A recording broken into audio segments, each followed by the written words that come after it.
Everyone, welcome back to my channel. In this video I will discuss Ind AS 7 cash flow statement.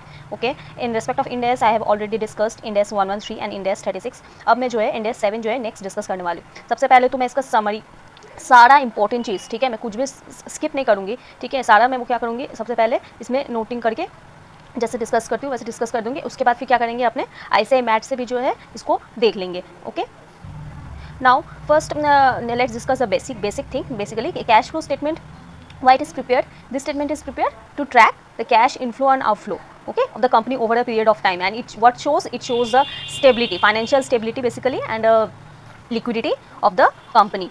Okay, so cash flow statement, there are three components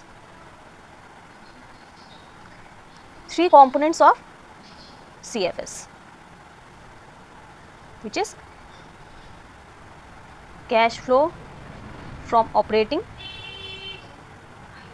activity, cash flow from investing activity, and cash flow from financing activity.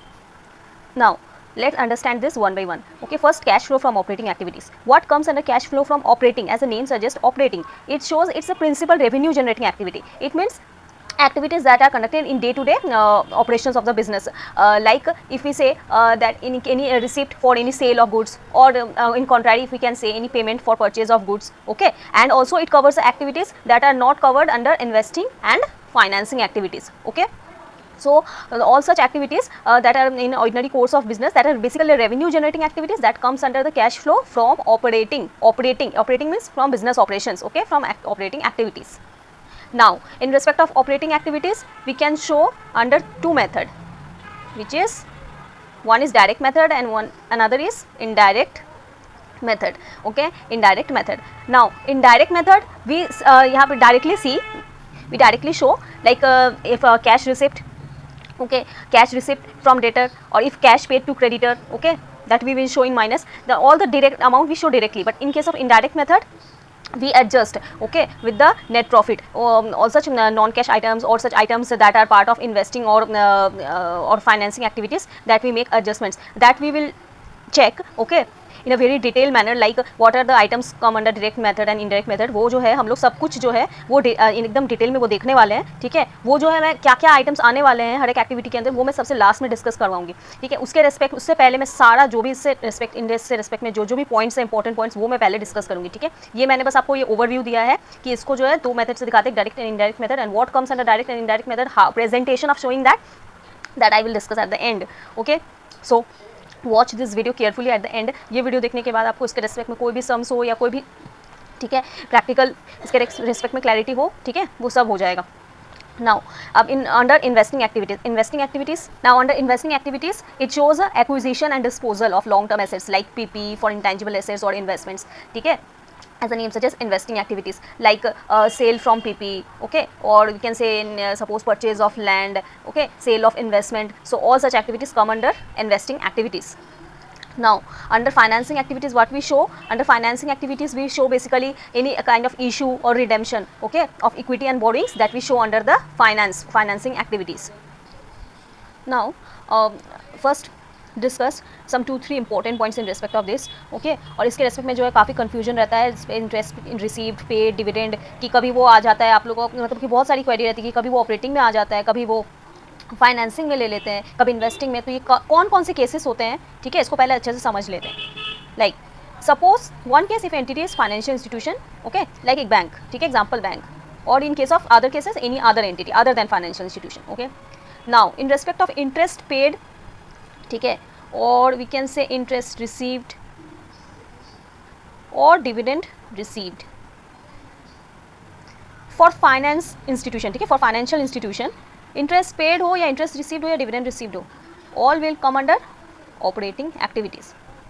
ठीक है, because for financial institutions such interest paid, received, these are all part of the day to day, ठीक है, operations. So for financial institution, interest paid हो या interest received हो या dividend received हो, सारे ऑपरेटिंग एक्टिविटीज़ में आएंगे. ठीक है, और अगर अदर देन फाइनेंशियल इंस्टीट्यूशन होते हैं तो इंटरेस्ट पेड कहाँ आता है, इंटरेस्ट पेड जो आता है वो फाइनेंसिंग एक्टिविटीज़ का पार्ट होता है, and interest received and dividend received comes under, interest received जो आता है वो किस में आता है, interest received comes under investing activities, okay, and dividend received comes under investing activities.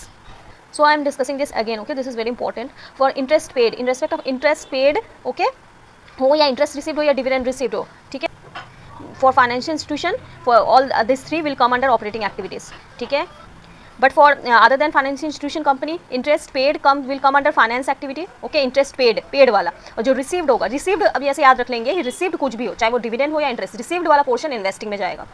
Now for dividend paid, ठीक है, this point is special because dividend paid चाहे वो फाइनेंशियल इंस्टीट्यूशन हो या ना हो, उससे मतलब नहीं है, ये फाइनेंस एक्टिविटी का ही पार्ट होता है, ठीक है, फाइनेंसिंग एक्टिविटी का ही पार्ट होता है. कौन सा, डिविडेंड पेड. तो डिविडेंड पेड का कुछ झमेला नहीं है, डिविडेंड पेड में कुछ नहीं देखना है, एंटिटी कौन सी है, dividend paid always comes under finance activity, okay. Now next topic I will discuss, okay, that 3 components of topic 1 and this is topic 2. Third topic I will discuss cash and cash equivalent, okay. तो cash, सबसे पहले cash के अंदर क्या आता है, cash में आता है कैश इन हैंड आता है, ठीक है. उसके बाद फिर क्या आती है, डिमांड डिपॉजिट्स. डिमांड डिपॉजिट्स मतलब क्या क्या, सेविंग्स डिपॉजिट्स, करेंट डिपॉजिट्स, ठीक है. उसके बाद फिर शॉर्ट टर्म जो है मनी मार्केट इंस्ट्रूमेंट्स.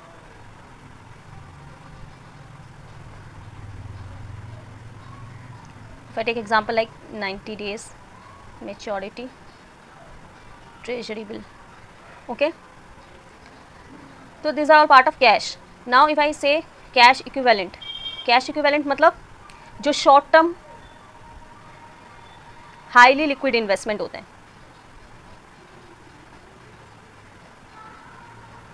ठीक है, convertible into known amount of cash and whose risk of changes in value is insignificant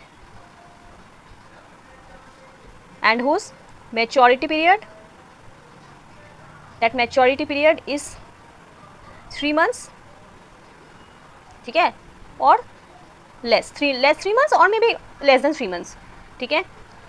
तो दैट जो investment, okay, that investment we call cash equivalent. तो कैश एंड कैश इक्विवेलेंट में क्या क्या आ जाता है, ठीक है, कैश आ जाता है, ठीक है. उसके बाद फिर सेविंग्स, करंट डिपॉजिट्स वगैरह आ जाती है, डिमांड डिपॉजिट्स. उसके बाद कोई money market, short term money market instruments, और कोई भी इन्वेस्टमेंट हो गया जिसका मैच्योरिटी पीरियड जो हो वो क्या हो, 3 months बोलो या 90 days बोलो, ठीक है, 3 months और लेस देन 3 months, ठीक है. तो ये है कैश एंड कैश इक्विवेलेंट, ठीक है.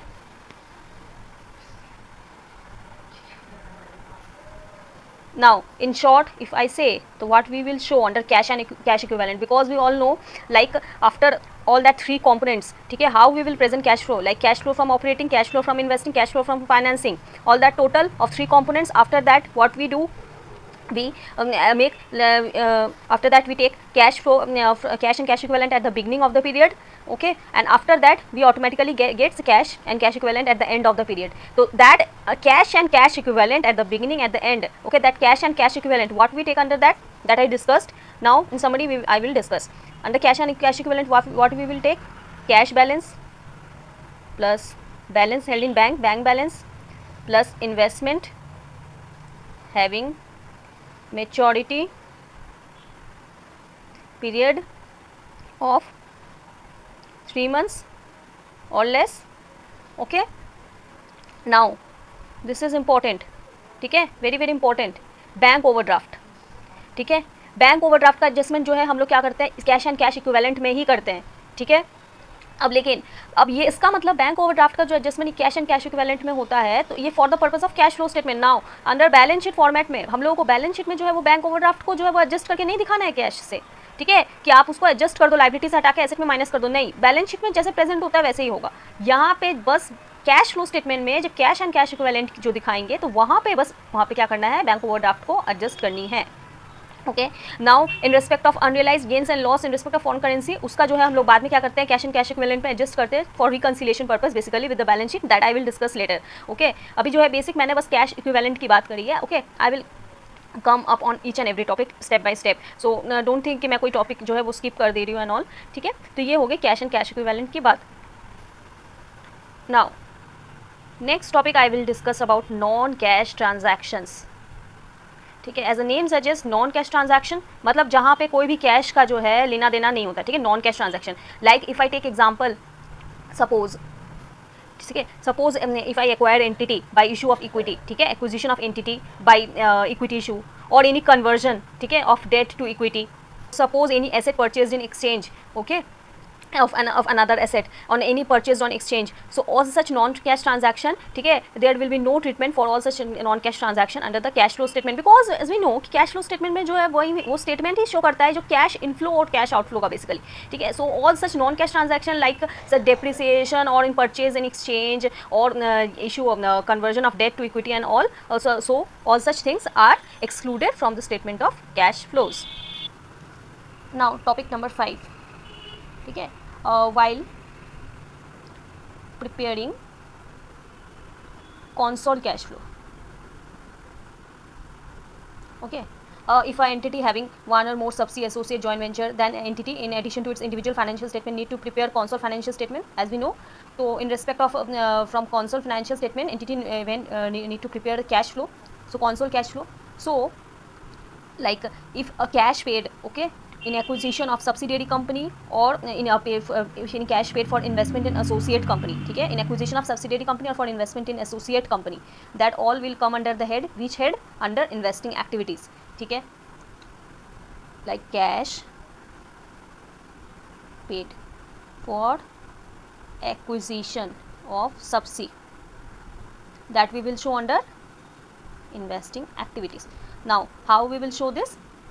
Like if we acquire subsidiary company, there will be cash balance in subsidiary company, then first cash that we are paying for acquisition less cash balance in subsidiary company, that portion, because this is the net amount ना actually pay, because cash balance को हम लोग minus करके दिखाएंगे net क्या कर रहे हैं, उतना जो है वो पे कर रहे हैं फॉर एक्विजिशन ऑफ सब्सिडी, और ये जो नेट जो है इतना जो पे कर रहे हैं, पे हो रहा है तो आउटफ्लो हो रहा है, तो उसको किस में दिखाते हैं हम लोग, इन्वेस्टिंग में माइनस करके दिखाएंगे। सिमिलरली इफ कैश पे इन respect of investment in associate company, that same पे कर रहे हैं तो उसको भी क्या करेंगे, माइनस में शो करेंगे। Now there is one important point in respect of subsidy, ठीक है, like if we are acquiring subsidiary company during the year, okay, at the beginning of the year acquire कर रहे हैं तो ओपनिंग बैलेंसेस में जो है वो सारा इंक्लूड होगा, लेकिन अगर ड्यूरिंग द ईयर एक्वायर कर रहे हैं तो उस केस में क्या करना पड़ेगा, जो भी एसेट्स एंड लाइबिलिटीज जो भी आ रही है उसके एक्विजिशन से of subsidy, that we need to add, okay, in the opening balances of assets and liabilities in the consol balance sheet, ठीक है, for the purpose of cash flow calculation, okay, if in case if we are acquiring subsidiary company at the during the year, then that thing need to be done. If we are acquiring during the year, then we have to add all such assets and liabilities that we are acquiring from the subsidiary company to the opening balances of assets and liabilities for cash flow calculation purpose, okay. Now topic number 6 I will discuss foreign currency cash flows, ठीक है, and its unrealised gains and loss का treatment, ठीक है। Now in respect of foreign currency cash flows, okay, that we will record in functional currency, suppose entity's functional currency that is rupees, ठीक है, in entity's functional currency we will record in that. Now from of which date we will take exchange rate to convert that, exchange rate we will take at the date of cash flow, ठीक है, जिस दिन का transaction है, जिस दिन का cash flow है, उस दिन का क्या करेंगे, एक्सचेंज रेट में कन्वर्ट करेंगे, ठीक है, हम लोग उसको फंक्शनल करेंसी में रिकॉर्ड करेंगे इन respect of foreign currency cash flow. Now in respect of any exchange gain और लॉस, ठीक है, that in respect of foreign currency cash flow that were arising on the bank balances that are held in foreign currency in respect of the such exchange gain or loss, तो उसको जो है हम लोग क्या करेंगे, वो सब जो है वो कैश फ्लो का पार्ट नहीं बनेगा, ठीक है। वो जब हम लोग देखेंगे, जब इनडायरेक्ट मेथड से जब कैलकुलेट करते हैं ना, तो मैंने क्या बोला था उसमें क्या करते हैं, अपने प्रॉफिट से जो जो चीज़ है हम लोग एडजस्टमेंट करते हैं, नॉन कैश आइटम्स का जो पार्ट इन्वेस्टिंग का है, जो फाइनेंसिंग का है, वो सब चीज़ को हम लोग क्या करते हैं, डी रिकॉग्नाइज करते हैं, हटाते हैं। तो सपोज वहाँ पे भी क्या रहेगा, जो भी एक्सचेंज गेन्स एंड लॉस रहेगा इन respect of bank balances held in foreign currency, ठीक है, तो वहाँ पे जब अगर मान लीजिए एक्सचेंज गेन रहता है तो हम लोग क्या करेंगे, वहाँ पे उस चीज़ को हमको अगर गेन को डी रिकॉग्नाइज करना है तो उसको क्या करते हैं हम लोग, माइनस करते हैं। अब जब लॉस को हटाना हो तो क्या करते हैं हम लोग, उल्टा ऐड करते हैं, ठीक है। लॉस को हमको नहीं दिखाना है तो हमको क्या करना पड़ता है, ऐड करना पड़ता है। अब उसी का जो है हम लोग फिर उसको फिर कहाँ पे एक्चुअल में उस चीज़ को ट्रीटमेंट करते हैं, उसका हम लोग ट्रीटमेंट करते हैं ना क्लोजिंग बैलेंस, ठीक है, closing balance of cash and cash equivalent, ठीक है। Closing balance of cash and cash equivalent में क्या करते हैं हम एक्चुअली में उस चीज़ को क्या करते हैं हम लोग शो करते हैं, like if in case of exchange gain. अब एक्सचेंज गेन को कैसे दिखाते हैं हम लोग, एक्सचेंज गेन, ठीक है, in respect of bank balances held in foreign currency, और if there is an exchange loss then we will show under minus exchange loss. अब जो वो फिगर आ गया, ठीक है, और ये क्यों करते हैं, to reconcile the closing balances of cash and cash equivalent as per balance sheet, ठीक है। बैलेंस शीट से क्या करते हैं हम लोग, रिकन्सिलेशन पर्पस के लिए। ये था एज पर कैश फ्लो, और उसके बाद फिर क्या करते हैं, कोई भी एक्सचेंज गेन होने से उसको रिकॉर्ड वहाँ पे एडजस्ट करते हैं, ऐड करते हैं, और लॉस होने से माइनस करते हैं ताकि रिकनसाइल कर सके with the closing balance of cash and cash equivalent as per balance sheet, ठीक है। और ये जो हम लोग कैसे एडजस्टमेंट करते हैं अंडर ऑपरेटिंग एक्टिविटी, वो मैं जब ऑपरेटिंग एक्टिविटी सारे आइटम्स वगैरह डिस्कस करूँगी तो मैं और भी डिटेल में डिस्कस कर दूँगी। Now the next part, taxes on income, ठीक है। टैक्सेस ऑन इनकम जो स्पेसिफिकली जो है रिलेटेड है ऑपरेटिंग से, ऑपरेटिंग में आएगा। अगर इन्वेस्टिंग से रिलेटेड है, सपोज मैं अगर एग्जांपल लूँ, अगर टैक्स जो है नॉर्मल टैक्स है बिजनेस प्रॉफिट के ऊपर, यानी day to day operating activity से रिलेटेड, तो वो किस में आ जाएगा, ऑपरेटिंग एक्टिविटीज़ में उसको माइनस करेंगे, माइनस में दिखाएंगे। और अगर टैक्स पेड, अगर सपोज कैपिटल गेन का टैक्स, ठीक है, तो उसको क्या करेंगे हम लोग, उसको हम लोग इन्वेस्टिंग में दिखाएंगे। लेकिन सपोज अगर वहाँ पे क्या है इम्प्रैक्टिकेबल, ठीक है, कि उसको सेपरेटली डिस्क्लोज करना, ठीक है, यहाँ पे या तो क्वेश्चन में ज़्यादा मतलब इन्फॉर्मेशन नहीं है, ठीक है, तो उस केस में क्या करते हैं हम लोग, जो भी टैक्सेस ऑन इनकम होती है वो सारी हम लोग किस में दिखाते हैं, वो हम लोग ऑपरेटिंग एक्टिविटी में ही दिखाएंगे, उसको और कोई हेड में नहीं दिखाएंगे, ठीक है। That was all about taxes on income. So I have discussed all the important points in respect of this cash flow statement. Now we will come to the last part of this discussion, which is the presentation of the items under the cash flow statement, under each and every component. ठीक है, क्या क्या item कैसे कैसे present करना है वो हम लोग अच्छे से क्या करते हैं उस चीज़ को समझ लेते हैं. Now okay, first heading will be statement of cash flow, that is for the year ended. Okay, अब हम लोग सबसे पहले ऑपरेटिंग एक्टिविटीज़ का बात करेंगे. इसको मैं दोनों पहले डिस्कस कर दूँगी, उसके बाद फिर इन्वेस्टिंग फाइनेंसिंग में आएंगे, क्योंकि इन्वेस्टिंग फाइनेंसिंग में जो है उसमें कोई दो मेथड नहीं होता, उसमें एक ही मेथड होता है, डायरेक्ट मेथड, ठीक है. उसमें कोई भी ऐसा इनडायरेक्ट मेथड वाला कुछ नहीं होता है. इसमें ऑपरेटिंग में जो होता है दो मेथड होती है दिखाने की, डायरेक्ट और इनडायरेक्ट मेथड, ठीक है. नाउ अब डायरेक्ट मेथड में कैसे शो करते हैं, as a point suggest directly direct दिखाते हैं, cash received from debtors. Now in respect of direct method I will suggest कि जो है हम लोग जो भी फिगर में अराइव हो, चाहे वो रिसीव के बेसिस में या पेमेंट के बेसिस में, वो क्या करें हम लोग लेजर बना ले हर एक चीज़ का, ठीक है. लेजर बनाने से क्या होता है, अच्छे समझ में आता है. वो मैं आपको ऐसे भी दिखा दूंगी, ठीक है, कि कैसे हम लोग कैश रिसीव निकालेंगे, कैसे कैश पेमेंट निकालेंगे, वो सब मैं क्या करूँगी आपको अभी लेजर से बता देने वाली हूँ. तो कैश रिसीव फ्रॉम डेटर, इसको क्या करते हैं हम लोग प्लस में दिखाते हैं. अब उसके बाद अगर कोई कैश जो है पे कर रहे हैं, किसको कर रहे हैं, क्रेडिटर, उसको किस में हम लोग दिखाते हैं, उसको हम लोग माइनस में दिखाते हैं, ठीक है. या कोई भी जो है कैश पे कर रहे हैं फॉर एक्सपेंसेस, ठीक है. कौन से एक्सपेंसेस का बात करें, ऑपरेटिंग एक्सपेंसेस, लाइक कोई वेजेस के लिए कुछ पेमेंट कर रहे हैं, ठीक है, कोई एडमिन सेलिंग का खर्चा हो गया, कोई ओवरहेड, कोई salary, payroll expenses and all, ठीक है. वेजेस, सेलिंग, एडमिन एक्सपेंस, ठीक है. उसके बाद फिर payroll expense, any kind of expenses, कुछ भी पे कर रहे हैं एक्सपेंसेस के रिस्पेक्ट में फॉर ऑपरेटिंग एक्सपेंसेस, वो क्या करते हैं हम लोग माइनस कर देते हैं.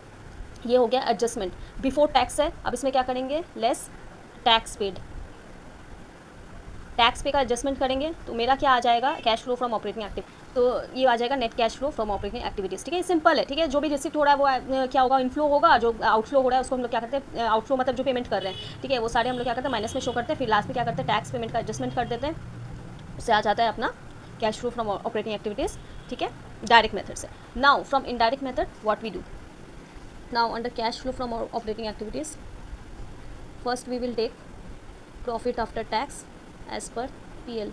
Okay, as per PL profit after tax ले लेंगे, और उसमें जो भी वहाँ पे टैक्स अमाउंट जितना PL में चार्ज किया है, ठीक है, उसका क्या करेंगे, उसको पहले ऐड बैक कर देंगे. ऐड बैक कर देंगे मतलब कि उसको क्या कर देंगे, हटा देंगे एज पर PL. तो ये क्या आ जाएगा, मेरा प्रॉफिट बिफोर टैक्स आ जाएगा as per PL profit before tax.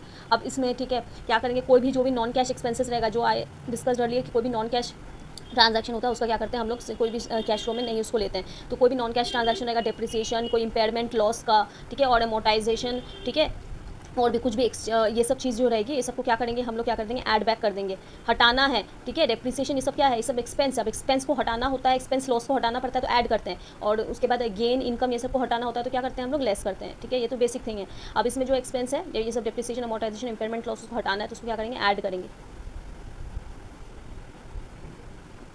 ये एक एडजस्टमेंट हो गया, ठीक है। और कुछ एडजस्टमेंट है जो कि आइटम किसका है, कोई आइटम जो है वो उसका पार्ट है, इन्वेस्टिंग वगैरह का पार्ट है, ठीक है। इन्वेस्टिंग और फाइनेंसिंग वगैरह का पार्ट है, तो उसका क्या करेंगे हम लोग, इसमें से क्या कर देंगे, उसको हटा देंगे, उसका भी हम लोग एडजस्टमेंट कर देंगे कि कोई अगर एक्सपेंस लॉस अगर उससे रिलेटेड है, इन्वेस्टिंग वगैरह, इन्वेस्टिंग फाइनेंसिंग से रिलेटेड, तो उसको ऐड बैक कर दो हटाने के लिए, और कोई गेन वगैरह है इन्वेस्टिंग फाइनेंस से रिलेटेड तो उसको क्या कर दो, लेस कर दो, ठीक है। Like if I take one example, like sale of PP, ठीक है, कोई लॉस है, ठीक है, तो उसको क्या करेंगे, उसको हटाने के लिए हम लोग ऐड बैक कर देंगे, या कोई भी इंटरेस्ट एक्सपेंसेस है, ठीक है, तो वो सब क्या कर देंगे हम लोग, उसको हटाने के लिए उसको ऐड बैक कर देंगे। नाउ अब इन respect of exchange gain and losses, exchange gain and losses में कंफ्यूज नहीं होना है, दो तरीके का। पहला तो मैंने एक्सचेंज गेन और लॉस एक पहले डिस्कस कर दिया, for in respect of bank balances held in foreign currency, in respect of bank balances, ठीक है, लाइक इफ आई से exchange gain in respect of bank balance held in foreign currency, इसको अगर मेरे को हटाना है यहाँ से, क्यों, यहाँ पे हम लोग क्या करते हैं, उसको नहीं रिकॉग्नाइज करते, हम लोग इसका क्या करते हैं, बाद में रिकंसिलेशन पर्पस के लिए वो कैश एंड कैश इक्विवेलेंट जो है क्लोजिंग से एडजस्ट करते हैं, ठीक है। तो ये मैंने पहले डिस्कस कर दिया। तो एक्सचेंज गेन को हटाना है तो हमको क्या करना पड़ेगा, माइनस करना पड़ेगा, ठीक है, माइनस कर देंगे। सिमिलरली अगर एक्सचेंज लॉस होगा, सेम चीज़, ठीक है, लेकिन यहाँ क्या एक्सचेंज लॉस है in respect of bank balance held in foreign currency, उसको हटाना हो तो ऐड कर देंगे, ठीक है, करेक्ट। अब कोई भी एक्सचेंज गेन और लॉस अगर इन रिस्पेक्ट ऑफ आइटम्स जो इन्वेस्टिंग फाइनेंसिंग से रिलेटेड है, इन्वेस्टिंग फाइनेंसिंग से रिलेटेड है तो वो क्या ऑपरेटिंग में आएगा, नहीं ना, तो उसको भी क्या करेंगे हम लोग, exchange gain in respect of items held in investing activities और फाइनेंसिंग एक्टिविटीज़, उसको भी क्या करेंगे हम लोग, गेन होने से माइनस कर देंगे, और लॉस होने से क्या करेंगे, उसको हटाने के लिए ऐड बैक कर देंगे, ठीक है। तो ये हो गया एक्सचेंज गेन लॉस का बात। अब इसके रेस्पेक्ट में मेरे ख्याल से एक्सचेंज गेन लॉस को लेकर कोई भी कंफ्यूजन नहीं होना चाहिए। बस bank balances held in foreign currency का याद रखना है कि दो ट्रीटमेंट होगा, एक यहाँ पे और एक रिकंसिलेशन पर्पस के लिए। और इन्वेस्टिंग फाइनेंसिंग वाला जो है वो एक्चुअली में जो है वो इन्वेस्टिंग फाइनेंसिंग का पार्ट बनेगा, इसलिए वो यहाँ पे रहेगा, तो उसको क्या करेंगे, यहाँ से हम लोग हटा देंगे। अब जो है, अब जो भी आया, अब उसके बाद फिर क्या करेंगे हम लोग, ऑपरेटिंग जो है एसेट्स लायबिलिटीज़ उसका एडजस्टमेंट करेंगे, ठीक है। ऑपरेटिंग एसेट्स वगैरह मतलब क्या हो गया कि जैसे कि inventory, trade receivable, prepaid insurance, और इनफैक्ट डेफर्ड टैक्स एसेट भी, ठीक है। डेफर्ड टैक्स एसेट को भूलना नहीं है, उसका भी इंक्रीज डिक्रीज जो है उसका भी हम लोग एडजस्टमेंट करते हैं, ठीक है। तो वही हो गया ऑपरेटिंग एसेट्स। ऑपरेटिंग लायबिलिटी में बोलो तो ट्रेड पेबल, कोई आउटस्टैंडिंग कोई भी एक्सपेंसेस है, ठीक है, या डेफर्ड टैक्स लायबिलिटी हो गया ऑपरेटिंग लायबिलिटी। तो अगर इंक्रीज होता है इन ऑपरेटिंग एसेट्स तो उसको क्या करते हैं हम लोग, माइनस में दिखाते हैं, और डिक्रीज़ इन ऑपरेटिंग एसेट्स होने से क्या करते हैं हम लोग, उसको प्लस में दिखाते हैं। कॉन्ट्रैरी, अगर इंक्रीज़ इन ऑपरेटिंग लायबिलिटी होती है तो हम लोग क्या करते हैं, उसको प्लस में दिखाते हैं, और डिक्रीज़ इन ऑपरेटिंग अगर क्या होता है, ये लायबिलिटी होती है, डिक्रीज़ इन ऑपरेटिंग लायबिलिटी, तो हम लोग क्या करते हैं, उसको माइनस में शो करते हैं। नाउ ये सारे एडजस्टमेंट करने के बाद, ठीक है, नॉन कैश एक्सपेंसेस का, एक्सचेंज लॉस का सारा एडजस्टमेंट करने के बाद, फिर ऑपरेटिंग एसेट के लायबिलिटी के एडजस्टमेंट के बाद ये आ जाएगा सारा cash flow before operating activities before tax आ जाएगा, फिर उसमें से लेस कर देंगे टैक्स पेड, ठीक है। तो उसके बाद क्या आ जाएगा, net cash flow from operating activities, ठीक है। ये था indirect method. Now I will discuss how to compute receive from debtors payment to creditors, okay, from ledger, like debtors, ठीक है, डेटर का लेजर बनाए तो उसमें क्या करते हैं, अपने एसेट वाले के रेस्पेक्ट में हम लोग यहाँ बैलेंस बी डी दिखाते हैं ओपनिंग, और यहाँ क्लोजिंग दिखाते हैं बाई बैलेंस सी डी, ठीक है। उसके बाद फिर क्या करते हैं हम लोग, डेटर्स का, नाउ अब सेल्स का एंट्री क्या होता है, डेटर्स टू सेल्स, ठीक है, डेटर्स टू सेल्स हो जाएगा। अब जो भी ये आएगा, ठीक है, यहाँ एक फिगर आया, यहाँ भी फिगर आया, अब जो बैलेंसिंग फिगर आया वो क्या होता है, बाई बैंक, वही क्या होता है, रिसीप्ट, ठीक है। जो बैलेंसिंग फिगर जो कैलकुलेट करके आया है that will be the receipt from debtor which we show as a bank account debit to debtor account, ठीक है, जिसको हम लोग क्या करते हैं, अपने शो करते हैं, ये बैलेंसिंग फिगर होके आएगा। नाउ फॉर क्रेडिटर, ठीक है, क्रेडिटर के लायबिलिटी का क्या आता है, ओपनिंग बैलेंस इस साइड दिखाते हैं by balance b d to balance c d, ठीक है। परचेज का एंट्री क्या होता है भाई, परचेज टू क्रेडिटर होता है, परचेज, ठीक है, परचेज आ गया। अब उसके बाद यहाँ पे बैलेंसिंग फिगर होकर आएगा जो कि क्या आएगा, बैंक टू बैंक, क्रेडिटर को, ठीक है, क्या कर रहे हैं, पेमेंट कर रहे हैं, क्रेडिटर को पेमेंट करते हैं, एंट्री क्या आएगा, क्रेडिटर टू बैंक, तो ये क्या हो जाएगा, पेमेंट टू क्रेडिटर, यहाँ से मिल जाएगा अपने को। ना पर फॉर क्रेडिटर, ठीक है, समटाइम्स परचेज अमाउंट जो वो डायरेक्टली क्वेश्चन में नहीं दिया रहेगा, ठीक है, एग्जाम पर्पस में से बोल रही हूँ, परचेज अमाउंट जो डायरेक्टली क्वेश्चन में नहीं दिया रहेगा तो उसको कैलकुलेट कैसे करेंगे, थ्रू COGS फॉर्मूला से, cost of good sold. Like cost of good sold का फॉर्मूला क्या होता है, कॉस्ट ऑफ गुड सोल्ड का फॉर्मूला में जाए तो होता है ओपनिंग स्टॉक, ठीक है, बिगनिंग ऑफ द ईयर में स्टॉक कितना था, ड्यूरिंग द ईयर कितना परचेज किए, लेस क्लोजिंग स्टॉक, यही तो होता है formula, opening stock at purchase less closing stock. तो आ जाता है कि कितना, कॉस्ट ऑफ गुड्स सोल्ड, ठीक है, cost of goods sold, opening stock add purchase less closing stock. अब इसी को मैं क्या करूँ, यहाँ से हमको निकालना क्या है, परचेज, ओपनिंग दिया हुआ रहेगा, सीओजीएस दिया रहेगा, ऑफकोर्स अगर परचेज नहीं है तो सीओजीएस दिया रहेगा और ओपनिंग दिया रहेगा और क्या दिया जाएगा, क्लोजिंग स्टॉक दिया हुआ रहेगा। तो उससे क्या कर सकते हैं हम लोग, रिवर्स कैलकुलेट कर सकते हैं। कैसे रिवर्स कैलकुलेट कर सकते हैं, COGS minus opening stock add closing stock, from that हम लोग क्या कर लेंगे, we can calculate purchase amount which will be closing cost of goods sold less opening stock add closing stock, ठीक है। तो उससे आ जाएगा परचेज, फिर ऑटोमेटिकली उससे क्या आ जाएगा, payment to creditor.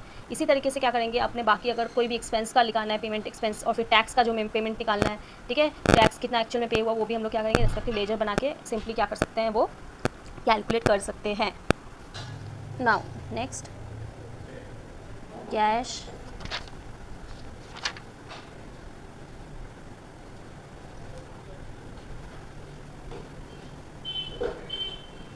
Flow from investing activities. इसके अंदर क्या क्या दिखाते हैं, क्या बोला था मैंने, इसमें परचेज और sale of long term asset. तो इसमें इसमें क्या दिखा सकते हैं हम लोग, जो भी कैश रिसीव कर रहे हैं किससे, कुछ भी सेल करके लॉन्ग टर्म एसेट, चाहे वो cash received from sale of land, investment property, ठीक है, मतलब कि ऐसे दिखा सकते हैं ना, सपोज इन्वेस्टमेंट प्रॉपर्टी, ठीक है, जो कि इंडेक्स 40 बोलता है, या पीपी इंडेक्स 16, या इंटेंजिबल एसेट इंडेक्स 38, ठीक है। तो सारे कैश जो रिसीव कर रहे हैं, सिमिलरली कैश अगर पे कर रहे हैं, पे कब करते हैं, on purchase of PP intangible asset investment property, ठीक है, वो क्या हो जाएगा, ब्रैकेट में आ जाएगा।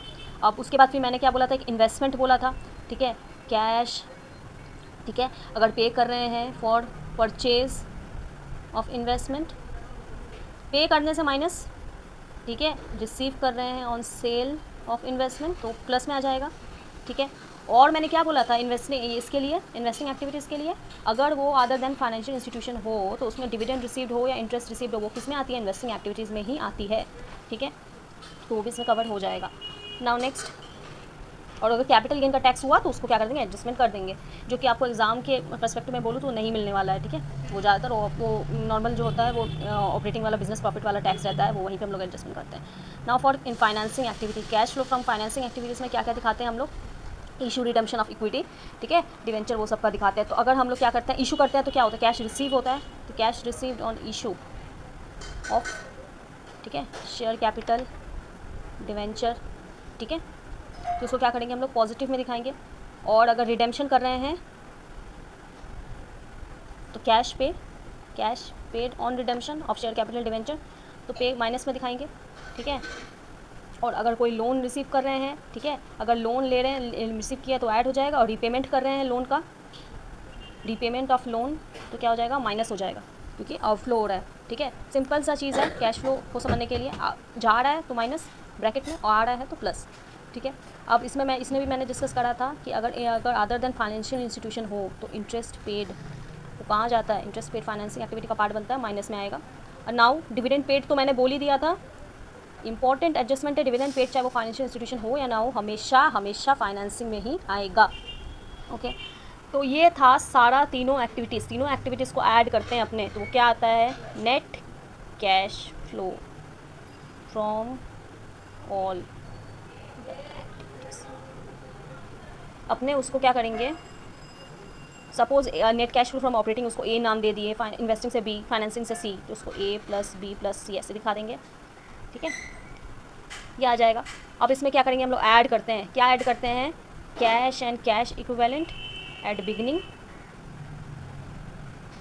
ठीक है, beginning of the year cash and cash equivalent का एडजस्टमेंट करते हैं। अब कैश एंड कैश इक्विवेलेंट में क्या आता है वो मैंने पहले डिस्कस कर दिया, कैश इन हैंड आता है, बैंक बैलेंसेस आता है, कोई भी शॉर्ट टर्म इन्वेस्टमेंट जो कि अप टू 3 मंथ्स, ठीक है, आता है, और उसके बाद फिर वो आती है बैंक ओवरड्राफ्ट होता है, उसको वहीं पे इसी में एडजस्टमेंट कर देते हैं, ठीक है। अब उसके बाद फिर मेरा क्या आ जाता है, closing cash and cash equivalent, ठीक है, closing cash and cash equivalent आ जाता है। अब इसको अगर रिकंसिलेशन पर्पस के लिए अगर कोई भी अनरियलाइज एक्सचेंज गेन और लॉस है for in respect of bank balances held in foreign currency, ठीक है, तो मेरे को रिकंसिलेशन एक स्टेटमेंट बनाना पड़ता है, इसको to reconcile this cash and cash equivalent closing as per balance sheet, जिसमें रिकनसाइल करने के लिए जो कि मैंने डिस्कस कर दिया कि अगर गेन होती है, ठीक है, एक्सचेंज गेन होती है in respect of held bank balance held foreign currency, उसको ऐड करते हैं, फिर लॉस होने से क्या करते हैं, उसको क्या करते हैं, माइनस कर देते हैं, तो उससे क्या आ जाता है मेरा closing cash and cash equivalent as per balance sheet. तो ये था सारा डिस्कशन, ठीक है। अब मैं क्या करती हूँ, इसको हम लोग ICAI मैट से भी देख लेते हैं, ठीक है। सारा मैंने कवर कर दिया, बस ICAI मैट से क्या करेंगे, फटाफट से इसको गो थ्रू कर लेंगे। Now let's revise this, okay, from the ICAI study mat. First, okay, meaning of statement of cash flows that I have discussed already, okay, operating, investing, financing. Now यहाँ पे एक एग्जांपल है, ठीक है, और कैसे कैश फ्लो को interpret किया जाता है ये यहाँ पे बोला गया। देखिए यहाँ पे क्या बोला गया, cash flow from operating activities 10,000 है, इन्वेस्टिंग जो है वो -2,000 शो कर रहा है, फाइनेंसिंग -4,000 है। Now total net cash flow from all activities it's showing 4,000, और एट द बिगनिंग कितना है 13,000 है, और एट द एंड कितना आ गया, closing cash and cash equivalent which is 17,000। अब इसको इंटरप्रेट कैसे करना होता है, बिगनिंग ऑफ द ईयर मेरा कैश एंड कैश इक्विवेलेंट जो है वो कितना है 13,000, ठीक है, और जो अपने मेन जो बिजनेस से, ठीक है, अपने मेन जो है ऑपरेशन से कैश कितना हम लोग जनरेट कर पाए 10,000। क्यों जनरेट कर पाए मैं बोल रहा हूँ, क्योंकि पॉजिटिव है, दिख रहा है 10,000 पॉजिटिव फ्रॉम ऑपरेटिंग एक्टिविटीज। तो मेरा बिगनिंग में 13 था और जनरेट कर लिया 10,000, तो टोटल कितना हो गया 23,000 हो गया, 23,000, आउट ऑफ विच, ठीक है, मैंने इन्वेस्टमेंट किया, किसी भी पर्पस में किया, सपोज परचेज किया या कुछ भी किया, in kind of investment made, तो उसमें क्या हो गया, मेरा कैश चला गया 2,000, इसलिए वो नेगेटिव में शो कर रहा है, नॉन इन्वेस्टिंग चला गया 2,000, ठीक है, और 4,000 चला गया, हम लोग क्या कर लिए उसको फाइनेंसिंग एक्टिविटीज़ में जो है उसको यूज़ कर लिए, ठीक है। तो ये मेरा क्या हो गया, अब मेरा इससे क्लोजिंग आ जाएगा, 23 में से मेरा 23,000 था, जिसमें से इन्वेस्टिंग कर दिए और कुछ फाइनेंसिंग एक्टिविटीज़ में यूज़ कर लिए, तो कितना यूज़ कर लिया 2 + 4 6, तो अब मेरा कितना बचा 17। तो मेरा क्या होना चाहिए, closing cash and cash equivalent, ठीक है, ये होना चाहिए 17,000, ठीक है, जो कि मेरा क्या होना चाहिए, बैलेंस शीट से भी टैली होना चाहिए, जो कि बैलेंस शीट में क्लोजिंग दिया हुआ है। अनलेस एंड अदरवाइज वो जो भी गेन एंड अगर कोई अगर फॉरेन करेंसी वाला केस होता है तो उसमें तो मैंने बता दिया था वो रिकन्सिलेशन करना पड़ता है, नहीं तो ऐसे क्या होती है आपकी वो क्लोजिंग जो है वो टैली हो जाती है with the balance given in balance sheet. वही यहाँ पे लिखा हुआ है, देखिए यहाँ लिखा है ना, at the end of the year में ब्रैकेट में, see which will also tally with the cash and cash equivalent given in the balance sheet, okay. Now अब यहाँ पे क्या लिखा हुआ है, जो मैंने आपको इतने देर से जो इंटरप्रेट किया वही यहाँ पे कहानी लिखी हुई है, ओके। अब इसको देख लेते हैं। One can see that at the beginning of the year opening balance of cash and cash equivalent 13, during the year the business generated inflow, okay, inflow मतलब आया cash from main operation 10,000 and entity has 23,000 at its disposal, ठीक है, total में disposal 23,000 है, और जिसमें से out of it entity क्या किया, आउटफ्लो किया 2,000 का, फॉर एडिशनल इन्वेस्टमेंट के लिए 4,000 आउटफ्लो हुआ फाइनेंसिंग एक्टिविटीज में। Therefore eight the end of the year the entity has left with the cash balance of cash and cash equivalent 17,000, ठीक है। तो इसको ऐसे इंटरप्रेट करते हैं, तो ये एक एग्जाम्पल से क्या किया है यहाँ पे समझाया गया है। अब देख लेते हैं next, this are all theoretical portion की ऑब्जेक्टिव्स एंड ऑल, ये आप चाहो तो आप रीड कर सकते हो, ठीक है। बेनिफिट्स, ऑब्जेक्टिव, स्कोप्स, डेफिनेशन जो है मेन जो डेफिनेशन है मैंने तो सब डिस्कस कर ही दिया आपको, cash, cash and cash equivalent, see cash and cash equivalent only when it has a short term maturity of 3 months और less than 3 months from the date of acquisition, ठीक है, that I have already discussed. Next, this illustration 1 is based on the topic of cash and cash equivalent, and this is illustration you have to find out whether such items are under part of cash and cash equivalent or not, ठीक है। तो ये आप cash and cash equivalent मैंने discuss कर दिया, ये उसके बेसिस पे एग्जांपल है, आप इजीली क्या कर सकते हो उसको सॉल्व कर सकते हो। Now next topic is okay, ये operating, what is operating, investing and financing activities that I have already discussed. Now see this, operating cash inflow, operating cash outflow,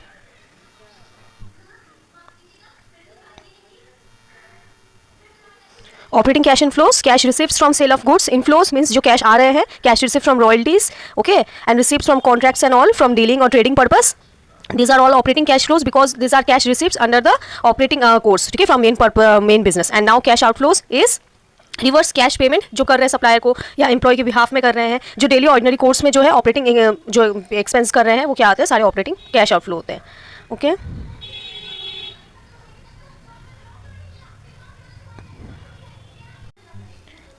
Okay, let's discuss this example, okay, because this example is based on a private sector bank which is operating in India, ठीक है। तो इस example से जो भी अगर interest और dividend received paid के लिए को लेकर अगर कुछ भी कन्फ्यूजन हो तो वो भी क्या हो जाएगा, क्लियर हो जाएगा, okay. Let's see this one by one. First, return interest received on loan, ठीक है, सिंस इट्स अ बैंक, तो if interest is received on loan then it's an operating activity because it's revenue generating activity. Similarly interest paid on deposit, ये भी किसमें आएगा, operating के अंदर, क्योंकि ऑपरेटिंग एक्सपेंसेस है। Deposits accepted, operating. Loan given to customer, operating. Loan repaid by the customer, operating. Because it's a financial institution, ठीक है। और डिपॉजिट्स रिपेड, ये भी क्या होगा, ऑपरेटिंग का पार्ट होगा। कमीशन रिसीव्ड भी जो है ये भी क्या है, रेवेन्यू जनरेटिंग एक्टिविटी है, ये ऑर्डिनरी कोर्स ऑफ बिजनेस में, इसका फाइनेंशियल इंस्टीट्यूशन है इसलिए कमीशन रिसीव्ड भी comes under operating. Now lease rental paid for various branches, since here expenses are done for operations, ठीक है, of operations, so it's a part of operating activities. Next, service tax paid, it's operating, main expense for operation. And furniture for new branches, now furniture जो purchase किया है वो क्या उसका day to day ordinary course of business का काम है क्या, वो क्या फर्नीचर बैंक का काम है कि वो फर्नीचर खरीद के बेचे, नहीं ना। तो फर्नीचर जो वो किया है वो क्या है, टाइप ऑफ इन्वेस्टमेंट है, ठीक है, purchase of long term assets, तो it's a part of investing, ठीक है, assets purchase, it's a part of investing activities. Now similarly implementation of upgraded banking software, it's investment in intangible assets, so it's a part of investing activities, purchase for long term purpose. Now purchase of shares in 100% subsidy for opening a branch, similar same, it's a investing activities for strategic investment. Next, new car purchase from Honda dealer in exchange of old cars, ठीक है, in exchange of old cars and cash payment. See आप लोग example देखिए बोलोगे कि कुछ इसका treatment नहीं होगा सिंस इट्स एक्सचेंज, बट जो यहाँ पे देखिए केयरफुली, यहाँ पे लिखा हुआ एंड कैश पेमेंट, तो for cash payment part will come under investing activity, but जो एक्सचेंज पोर्शन है उसकी कोई ट्रीटमेंट नहीं होगी कि ये न्यू कार जो परचेज की ओल्ड कार को देकर और कुछ पैसा भी दिए, तो जो पैसा दिए वो तो इन्वेस्टिंग का पार्ट है, तो वो पोर्शन जो है वो इन्वेस्टिंग में जाएगा।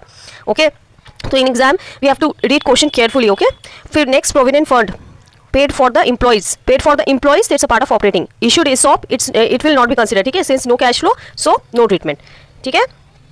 तो ये एग्जांपल मैंने डिस्कस कर दिया। अब next,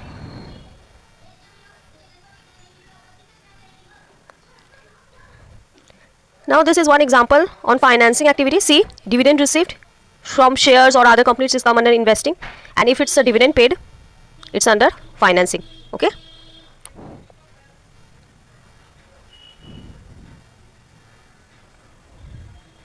As I discussed, cash flow from operating activities we can show under both the methods. One is indirect, another is direct method. What does direct method means? Major class of gross cash receipts and gross cash payment are disclosed. ठीक है, gross cash receipts को हम लोग positive में और cash payment को क्या करते हैं हम लोग माइनस में दिखाते हैं। Now for indirect method what it is written?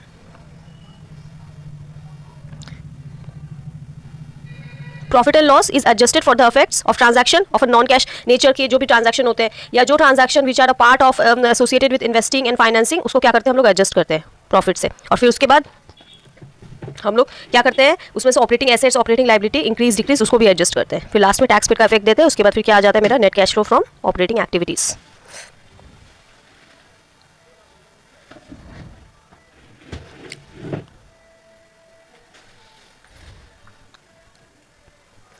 Now, in case of cash flow on net basis, okay, as per Ind AS 7, the cash flow should be presented on gross basis. It means what? कि any gross receipt, it's written, see, gross basis means receipt would be shown separately and payment will be shown separately. Of course, हम लोग जो भी जैसे देखे थे, हम लोग क्या कर रहे थे, जब अगर डायरेक्ट मेथड कर रहे थे तो हम लोग जो भी डेटर से रिसिप्ट हो रहा था उसको अलग दिखा रहे थे, ठीक है, और उसको पेमेंट कर रहे थे क्रेडिटर को, तो क्या कर रहे थे हम लोग उसको सेपरेटली दिखा रहे थे, ठीक है, उसको अलग अलग दिखाना है, ठीक है, उसको एक साथ हम लोग जो एक ही पार्टी हो भले भी, तो उसको क्या करेंगे हम लोग एक साथ जो है नेट करके नहीं दिखाएंगे। Foreign currency cash flows I have already discussed.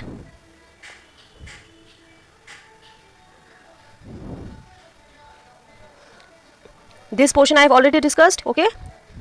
In respect of interest paid, cash arising from operating activities में आएगी, जो फाइनेंसिंग वाली रहेगी तो इंस्टीट्यूशन, और इंटरेस्ट रिसीव्ड और डिविडेंड रिसीव्ड वो भी ऑपरेटिंग में आती है, बस डिविडेंड पेड हो कोई भी सिचुएशन हो, चाहे वो फाइनेंशियल इंस्टीट्यूशन हो या ना हो, that will always come under financing activities. Okay, taxes on income that I have already discussed. See,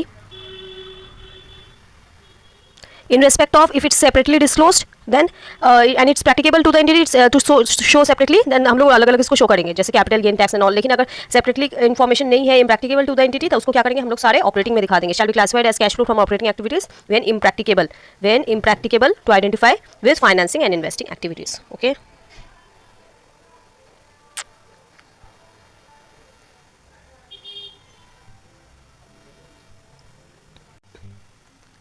सी यहाँ पे इसके ऊपर एक एग्जांपल भी बेस्ड है, ये मैं फटाफट से आपको बता दे रही हूँ। X limited has paid advance tax amounting to 5,30,000 during the current year. Out of the above tax, 30,000 is paid for tax on long-term capital gain. Under which activity the above said tax is to be classified in the cash flow statement? See, 30,000 it's identifiable. इस separately बता चुका है कि long-term capital gain का है, तो उसका मतलब क्या 30,000 कहाँ जाएगा? 30,000 portion will come under cash flow from investing activities में show करेंगे। अब सिंस 5 लाख का क्या करेंगे, उसका कोई भी कुछ भी इन्फॉर्मेशन नहीं है, तो 5 लाख को कहाँ सिंपली शो कर देंगे, ऑपरेटिंग एक्टिविटीज। सी क्या लिखा हुआ है इसमें, 30,000 specifically related with investing and 5 lakh to be shown under operating activities. So 30 to be shown under investing and remaining 5 lakh to be shown under operating. Okay. Ownership and all that I've already discussed. Non-cash transaction I've discussed. Now in respect of non-cash transaction, see this example. Okay, this is very good example. X limited acquires fixed asset, ठीक है, x limited ने जो है asset खरीदा Y से, कैसे, Y की liability ले ली, 10 का फिक्स्ड एसेट था 10 लाख का, उसमें से लाइबिलिटी ले ली उसकी 8 लाख की, और बाकी जो 2 लाख है and the balance amount which means 2 lakh is paid in cash. Okay, how X Limited will treat all those items in a cash flow statement. अब ये जो है ये आपको पहले क्लियर हो गया होगा कि सिंस जो है यहाँ पे जो नॉन कैश आइटम कौन सा है, नॉन कैश पोर्शन है वो 8 लाख तक का, और रिमेनिंग 2 लाख जो है वो कैश में पे किया है, तो जो pay for acquisition of fixed assets is paying 2 lakh in cash portion में, then 2 lakh will be shown under investing activities. Okay, तो इस एग्जाम्पल को जो है क्या करते हैं हम लोग अच्छे से पढ़ लेते हैं। Investing and financing transactions that do not require the use of cash and cash equivalents shall be excluded from the statement of cash flows. Shall be excluded from the statement of cash flows. Okay, X Limited should classify cash payment of rupees 2 lakh under investing that I discussed. Now, for non-cash transaction, liabilities and assets should be disclosed in the notes to financial statement. Only disclosure need to be given, no treatment under the statement of cash flows. ठीक है, यही वो बोला है। Now for bank overdraft, if it's form integral part, then उसको क्या करते हैं हम लोग adjust करते हैं cash and cash equivalent से, that I have already discussed. Now see this one example, okay? Because ये जो लास्ट एग्जाम्पल है अपने डिस्कस करेंगे फिर खत्म हो जाएगा। ये एग्जाम्पल इसलिए डिस्कस करें क्योंकि यहाँ पे रिकन्सिलेशन वाला भी पार्ट है, तो इससे और क्लैरिटी हो जाएगी। An entity has bank balance in foreign currency, okay, aggregating to USD 100 equivalent to 4,500 at the beginning of the year. Now, presuming no other transaction taking place, the entity reported a profit before tax of 100 on account of exchange gain on the bank balances in foreign currency. ठीक है, तो उसका जो तो वो बोल रहा है कि closing cash and cash equivalent जो होगा वो as per balance sheet, now see as per balance sheet पूछ रहा है, तो प्रॉफिट बिफोर टैक्स जो है उसका 100 है। ठीक है, अब वो 100 प्रॉफिट क्यों है, 100 प्रॉफिट उसी के कारण है क्योंकि एक्सचेंज गेन था फॉरेन करेंसी में उसका, तो उससे क्या किया हम लोग, मैंने क्या बोला था, हम लोग क्या करते हैं उसको, ये सेंस इनडायरेक्ट एक्टिविटी है जिसमें क्या करना पड़ेगा, उनको एडजस्ट करना पड़ेगा, जो अनरियलाइज्ड एक्सचेंज गेन उसको हटाना पड़ेगा यहाँ से, तो इसलिए क्या किया अकॉर्डिंगली इसको लेस किए, लेस, ठीक है, अनरियलाइज्ड एक्सचेंज गेन को क्या किए, लेस कर दिए, 100 हटा दिए, तो मेरा ऑपरेटिंग जो है नील आ गया, इन्वेस्टिंग कुछ नहीं है, फाइनेंसिंग का इन्फॉर्मेशन कुछ नहीं है, तो नेट कैश फ्लो जो है नील, ठीक है, नील आ गया। अब उसके बाद फिर क्या है, opening cash and cash equivalent दिया हुआ 4,500, ठीक है, 4,500, उसके बाद फिर cash and cash equivalent at the year end क्या है गया 4,500। और now since question is asking about cash and cash equivalent as per balance sheet, तो एज पर बैलेंस शीट कैसे होगा, रिकंसिलिएशन पोर्शन में cash and cash equivalent closing वाला ले लिए 4,500, उसमें क्या करेंगे, जो हम लोग का अनरियलाइज्ड एक्सचेंज गेन था उसको रिकॉर्ड करेंगे, गेन को रिकॉर्ड करने के लिए क्या करना पड़ता है, ऐड करना पड़ता है, ऐड अनरियलाइज्ड एक्सचेंज गेन, उसका इफेक्ट दिए, तो मेरा कितना आ गया cash and cash equivalent as per balance sheet 4,500 plus 100 it's comes to 4,600, ठीक है, तो इस तरह से क्या करते हैं अपने रिकंसिलिएशन करते हैं। So that's all about Ind AS 7 cash flow statement. I try to discuss in a very detailed manner, और बहुत सारे illustrations भी जो भी relevant हो कि मेरे को लगता है डिस्कस कर देना चाहिए वो मैंने डिस्कस भी किया। So if you are liking my videos, my way of explanation, then please subscribe. Thank you.